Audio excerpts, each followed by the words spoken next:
And among them, of course, is the famous stockade that was begun shortly before 1200 and then renewed, at least in one or two places, 3 separate times. It's been calculated by George Milner that the effort to cut, haul, and place the logs to make the stockade and all of its bastions took more labor than erecting all the mounds, and includes Monk's Mound, altogether.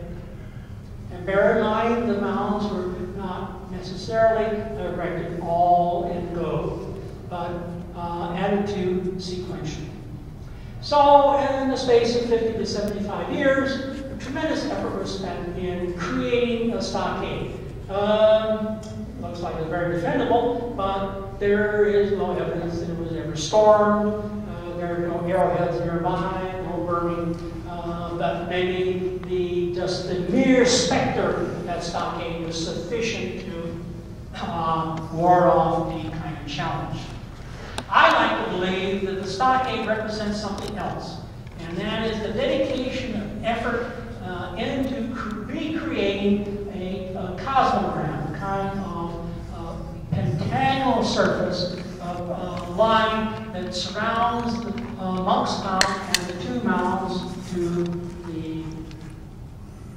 the south.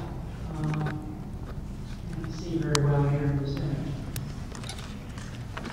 And those are probably sacred mounds, and what the stockade represents is a kind of protection of the sacred precinct. I might add that there is no evidence, very scanty evidence, that anyone really had a house inside that stockade after it's put up.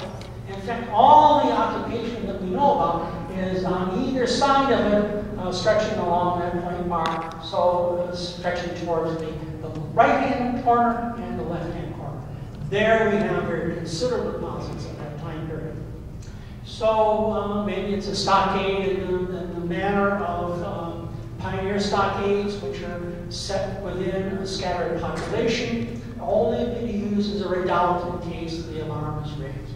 We don't know.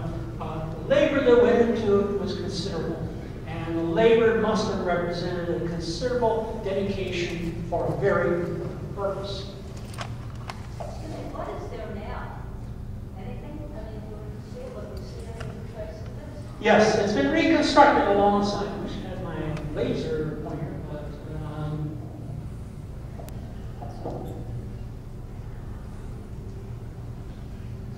this area here has been reconstructed in place, and it's been discovered up at the end here that it actually turns the corner. Considering there are 4 different stockades, it's uncertain which one it applies. The 2 important mounds I was talking about are those right down here. Round Top, so here, and Fox Mound down here. The site between them, you go visit there, make certain you're behind these mounds, because the important line of sight is between them. They're sitting on a dais, they're sitting like a little plinth, and you sight right down there along the west side of Monk's Mound. Probably when Monk's Mound was built, that west side was not really out into the sideline, but was right along that sight line. So you can see there's a lot of planning that goes into the arrangement. Terry, you can see the ponds that are what's left of the barrel pits. Any other questions? Yeah. What's mound is on the left? What's the largest mound on the right there? Monk's Mound is in the center.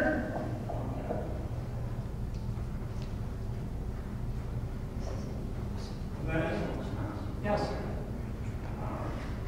And I might add that this is the first terrace projecting out, and it was created around 1200. And a lot of people see that as some sort of folk addition, but I interpret this as an attempt to, in a sense, provide a mediation between people who approach it from the south and summit. And the upper summit is probably something that is close to the upper world, their concept of heaven, and where the spiritual forces linger and come down. There's a very large shrine or mortuary house located along the western edge of that terrace. What's the Monk's Mound made out of? Well, it's made out of clay. Clay. Clays are locally derived. And it's made in a way which really was very ideological. It mixed whitish clays with black clays. It didn't have any concept of engineering skills when they're dealing with huge masses of this sort, like Monk's Mound. So they didn't realize that when you stack these clays together, very different types, that what happens is they begin to squeeze each other in a very undesirable way. They begin to fall apart. And that's what's happening now as a result of hydrological changes, because any changes in the water table and the amount of water inside changes. Whoops. So is it clay just clay, kind of clay, or is it made into bricks? No, it's not bricks. It's in layers, packed in layers. There was some insight into this layering recently. Last August, repair had to be made in one of the slip areas along these. This is where Gulling was starting to trench back into the mound, and huge mass of the side was about to come off. And the engineers said that you either repair it now, or you're going to have a massive problem. It will eat right into the core of the mound. This necessitated bringing in mechanical equipment, scraping out the fill from the last time the start was treated, and then going back and then meticulously cutting horizontal trenches into the mound, and then restacking the clay horizontally in an effort to make it more stable. Is the mound solid? Yes, very solid as far as we know. That's how, so there's no room. No one really knows, but there's no suspicion there was. You might have that these mounds are not viewed as sepulchres or anything of the sort. They are viewed as like a pole to the heaven.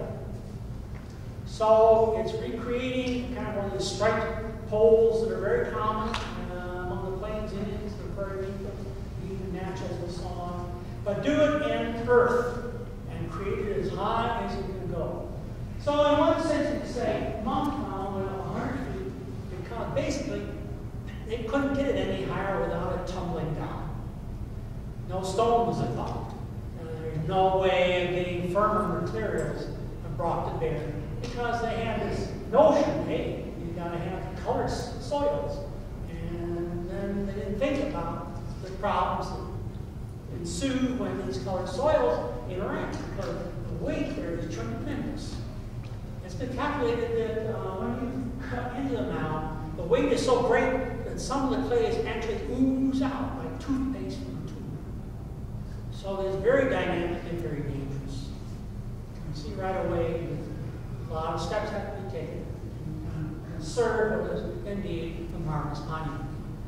So, would these colors be visible at the time? Yes, they would. Very common to think in terms of a lawn for a golf course. But the golf course lawn is there for a purpose, to play golf, and you need a good lawn.